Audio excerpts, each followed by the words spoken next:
नमस्कार दोस्तों, stock market studies में फिर से एक बार आपको बहुत-बहुत स्वागत है। तो आज मैं फिर से कुछ कंपनीज़ के अपडेट्स और कुछ कंपनीज़ के इन डेप्थ एनालिसिस के बारे में डिस्कशन करने के लिए आपके साथ आया हूँ। तो वीडियो को पूरा लास्ट तक देखिएगा और अभी तक आपने चैनल को सब्सक्राइब नहीं किया तो ज़रूर कर लीजिएगा, कंटिन्यूअसली अपडेट और इन्फॉर्मेशन पाने के लिए। तो चलो देख लेते हैं आज के स्टॉक के डिटेल्स के बारे में। तो सबसे पहले मैं डिस्कशन करूँगा इंडिया की एक पॉपुलर कंपनी के बारे में, जिसका नाम है Motherson Sumi wirings India limited. देखिए, इस कंपनी के बारे में मैं बहुत पहले से ही आपको यही इन्फॉर्म कर रहा था कि इस कंपनी के ऊपर अभी से फोकस रखिए, क्योंकि इस कंपनी की जो स्ट्रेंथ है वो अपकमिंग ईयर्स में, अपकमिंग सीजन में बहुत बड़ा होने वाला है।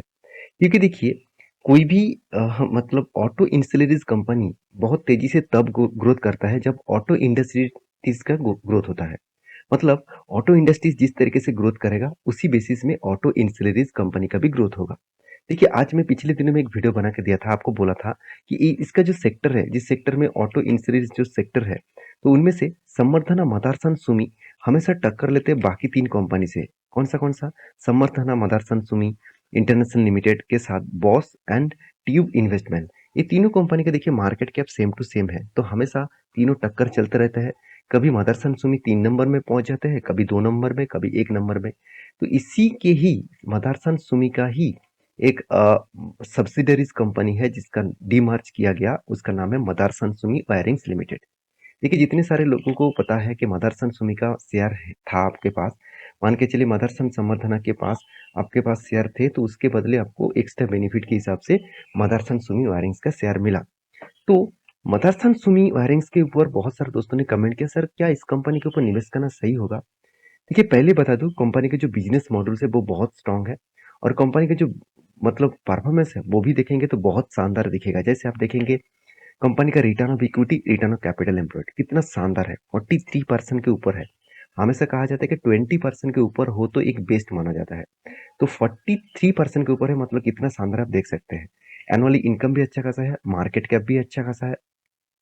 डेप्थ के बारे में बात करूँ तो 350 करोड़ के आसपास डेप्थ है, कोई बात नहीं।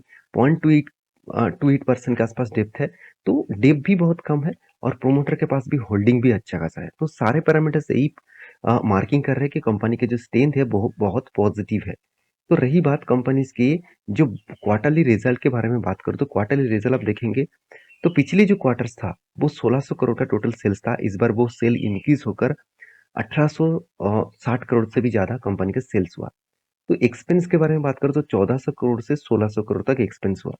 तो ओवरऑल बात करो, कंपनी का जो ऑपरेटिंग प्रॉफिट है वो 219 करोड़ से बन चुके 209 करोड़ के आसपास। इसका मतलब अभी भी स्ट्रेंथ है, अभी भी मौका है इस कंपनी में ग्रोथ होने का।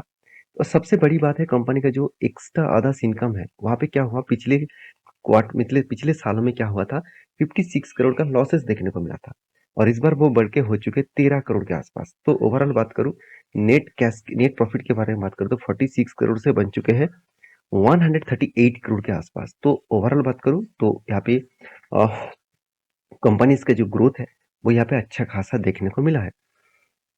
तो कंपनीज ने इतना अच्छा खासा ग्रोथ होने के बाद कुछ पॉइंट्स मैनेजमेंट टीम ने शेयर किया, वो मैं आपके साथ शेयर करना चाहूंगा, जो कंपनी के लिए और भी इन डेप्थ स्ट्रेंथ के बारे में पता चले। देखिए, आप सभी जानते हैं गवर्नमेंट पीएलआई स्कीम लेके आए थे और पीएलआई स्कीम के माध्यम से बहुत सारे कंपनीज को फायदा मिला। पीएलआई स्कीम क्या है?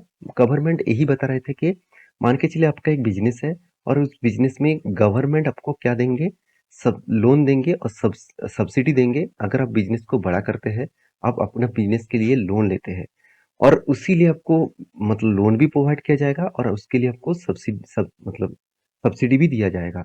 तो उसके चलते कंपनी को क्या मिला था, पीएलआई स्कीम की मिले थे और कंपनी उसी के कारण खुद का कैपेक्स बढ़ाने के लिए प्लान किए थे। तो कंपनी यहाँ पे अनाउंसमेंट कर चुके हैं, आप देख सकते हैं, company is register for the PLA scheme and will share information on investment and revenue in the annual report।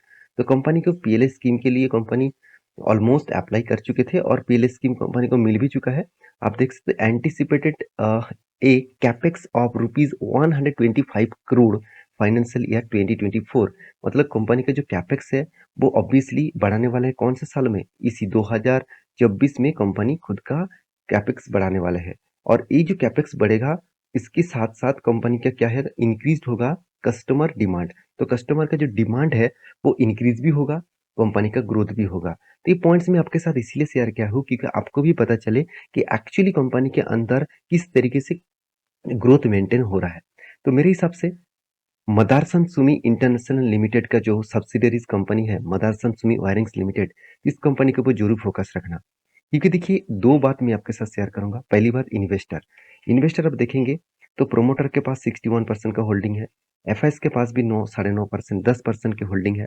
FIS DS के पास 18% का होल्डिंग है। एक टाइम कम डीएस के पास 13% का होल्डिंग था और पब्लिक के पास 9.5% का होल्डिंग अभी भी है।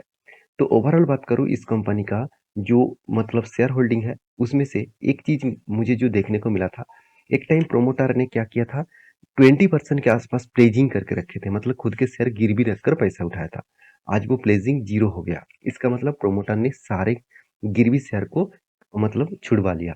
तो मेरे हिसाब से इस कंपनी की जो अपकमिंग स्ट्रेंथ है वो बहुत स्ट्रांग देखने को मिलेगा। साथ ही साथ म्यूचुअल फंड वाले ने क्या कर रहा है, म्यूचुअल फंड वाले ने देखिए कंटिन्यूअसली इस कंपनी के ऊपर बाइंग करते जा रहा है। ऐसे नहीं कि सेलिंग किया, सिर्फ दिसंबर मंथ में सेल किए थे, उसके बाद कंटिन्यूअसली बाइंग किए। तो ये एक पॉजिटिव साइंस है इस कंपनी के लिए। तो कंपनी के चार्ट पैटर्न के बारे में बात करूँ तो कंपनी का चार्ट पैटर्न आप देखेंगे तो कंपनी के ऊपर एक वी शेप करके, एक वी शेप होने के बाद, तो वी शेप एक्चुअली नहीं, तो कंपनी का जो रेंज बना वो एक देखा जाए तो इस तरीके से कुछ रेंज बना है। तो जो रेंज बना वो रेंज को ब्रेकआउट होने के बाद एक अच्छा खासा मोमेंटम देखने को मिला है। तो कंटिन्यूअसली इस रेंज के ऊपर कुछ टाइम बिताया, उसके बाद ब्रेकआउट किया और एक ही देखिए हायर लेवल में वो टेस्ट करने के लिए जा रहा है। और अगर लेवल बनेगा तो वो कितना लेवल बनेगा, 60 रुपीज के आसपास वो जाएगा और थोड़ा सा होल्ड करेगा। तो ये लेवल थोड़ा सा रिक्सी जोन है क्योंकि इस लेवल के बाद ही स्टॉक के ऊपर गिरावट हुआ था। अगर इस लेवल को ब्रेक भी करे तो नेक्स्ट लेवल जो होगा 65 रुपीज के आसपास इस लेवल बनेगा। तो ये लेवल बहुत स्ट्रॉन्ग एक रेजिस्टेंट के हिसाब से काम करेगा। तो थोड़ा सा संभल के काम करिएगा। नेक्स्ट जो कंपनी जिसके बारे में डिस्कशन करूँ उसका नाम है हैवेल्स। तो हैवेल्स इंडिया लिमिटेड के बारे में बातचीत करूँ तो इस कंपनी इंडिया की एक पॉपुलर कंपनी है और सेक्टर वाइज देखा जाए तो कंपनी नंबर वन है। कंज्यूमर ड्यूरेबल्स और इलेक्ट्रिक इक्विपमेंट्स बनाने वाला इंडिया के नंबर वन ब्रांड है। तो देखिए, इस कंपनी की कंपटीटर कौन है, कॉमटॉम, जिसका मार्केट कैप सिर्फ 18,000 करोड़ के आसपास है। और हैवेल्स का मार्केट कैप कितना है, 84,000 करोड़। आप सभी जानते हैं हैवेल्स का जो प्रोडक्ट है वो प्रोडक्ट आपके किसी ना किसी घर में दिख ही जाएगा। जैसे हैवेल का मॉड्यूलर स्विच है, होम अप्लायंसेस है, एयर कंडीशन है, इलेक्ट्रिक वाटर हीटर्स है, पावर जो कैपेसिटर्स है, साथ ही साथ कंपनी का जो मोटर्स है, वायर्स है, तो फैंस है, केबल्स है, तो इस तरीके से प्रोडक्ट कंपनी बेचते हैं। तो ये सारी चीज बेचने के बाद कंपनी का इस बार किस तरीके से रेवेन्यू हुआ वो देखना जरूरी है। क्योंकि गर्मी के सीजन में कंपनी के ऊपर सबसे ज्यादा प्रोडक्ट देखने को मिलता है सेल। तो ये जो अपकमिंग जो क्वार्टर आने वाला है वहाँ पे कंपनी का सेल देखना है किस तरीके से इंक्रीज हुआ। तो देखिए, अभी जो पिछले सालों के हिसाब से देखा जाए तो कंपनी का जो क्वार्टरली रिजल्ट है वो इंक्रीजिंग देखने को मिला। एक्सपेंस को कंपनी क्या किया, कंट्रोल में उतना ज्यादा नहीं कर पाया, फिर भी कंपनी ने ऑपरेटिंग प्रॉफिट पॉजिटिव में दिखाया। तो कंपनी की जो एक्स्ट्रा अदर्स इनकम है उसको जोड़ने के बाद कंपनी पिछले सालों में प्रॉफिट किए थे 350 करोड़। इस बार देखा जाए तो 358 करोड़, मतलब 352 से 358 करोड़ तक पहुंचा। इसका मतलब एक ही रेंज के ऊपर कंपनी का प्रॉफिट हो रहा है। और इसी के चलते कंपनी के ऊपर जो इन्वेस्टर है वो क्या किया वो देख लीजिए। देखिए, प्रोमोटर के पास पहले जितना होल्डिंग था आज भी उतना होल्डिंग है। तो पब्लिक ने क्या किया, थोड़ा सा होल्डिंग कम किया और उसका फायदा कौन उठाया, आप देख सकते हैं एफआईएस और डीआईएस। देखिए, एफआईएस और डीआईएस तब इन्वेस्टमेंट करते हैं जब कंपनी का ग्रोथ बढ़ते हैं। तो कंपनीज के ऊपर अगर मैं इस कंपनी के ऊपर म्यूचुअल फंड वाले ने किस तरीके से ग्रोथ किया वो आप देख सकते हैं। एफआईएस ने भी अच्छा खासा ग्रोथ मेंटेन किया। और अगर मैं म्यूचुअल फंड वाले के बाइंग के बारे में बात करूँ तो कुछ टाइम पर पीरियड में, मतलब 2 मंथ में कंपनी के ऊपर थोड़ा सा सेल आउट देखने को मिला है। कोई बात नहीं, इस मंथ का रिपोर्ट आने दीजिए, शायद अच्छा खासा रिपोर्ट ही देखने को मिलेगा। यहाँ पे मैं क्यों बता रहा हूँ, क्योंकि आप खुद देख सकते हैं मई मंथ का जो रिपोर्ट है कंटिन्यूअसली बाय किया गया और कितने परसेंटेज का बाय किया गया आप देख सकते हैं। बड़े से बड़े दिग्गज कंपनी इस कंपनी के ऊपर निवेश किया, जैसे कोटक जैसे, बंधन जैसे, टाटा, इन्विस्को, निप्पॉन, तो बड़े बड़े एडुलिस, इतने यूटीआई, तो बड़े बड़े दिग्गज कंपनी यहाँ पे क्या किया, बाइंग किया। सेलिंग कोई कोई भी नहीं किया। तो इसका मतलब कंपनी के ऊपर स्ट्रेंथ है, वो स्ट्रेंथ कंपनी कंटिन्यू करने वाला है, इसीलिए इंस्टीट्यूशन कंटिन्यूअसली बाइंग करते जा रहा है। रही बात चार्ट पैटर्न का, तो चार्ट पैटर्न के बारे में बात करूँ, मैं आपको पहले भी मेंशन किया था, यहाँ पे जो हायर हाई है, वो एक रेजिस्टेंस है, उसके साथ साथ एक सप्लाई जोन भी है, क्योंकि जब कोई भी हायर लेवल के पास से कंटिन्यूअसली गिरावट होता है, तो वही बन जाता है एक रेजिस्टेंस और वही बन जाता है एक सप्लाई जोन। सप्लाई जोन का बोलने का कारण क्या है, जब कोई स्टॉक कंटिन्यूअसली गिरावट होता है तो उसको बोला जाता है सप्लाई जोन। तो यहाँ पे जो रेंज बना, यहाँ पे जो रेंज बना, वो रेंज बहुत स्ट्रॉन्ग रेंज था। उस रेंज यहाँ पे मुझे जो जिस तरीके से देखने को मिला, यहाँ पे देखिए एक मतलब एक शोल्डर बना, उसके बाद एक हेड बना और उसके बाद यहाँ पे शोल्डर बनने वाले थे, मगर शोल्डर नहीं बना। तो इसलिए मैं कोई एंट्री नहीं लिया, क्योंकि यहाँ पे मुझे जो करेक्शन यहाँ पे जो वॉल्यूम करने के बाद ऊपर जा रहा था, यहाँ पे एंट्री लेवल एक मिला था इस कैंडल के ऊपर, क्योंकि जब रिट्रेसमेंट होते हैं तो हायर लेवल में एंट्री मिलता है। एंट्री लेवल इसको भी बोल सकते थे, क्योंकि 200 डेज ऊपर यहाँ पे एंट्री लेवल मिला था। तो फिर भी मैंने एंट्री नहीं लिया और आपके साथ शेयर भी नहीं किया।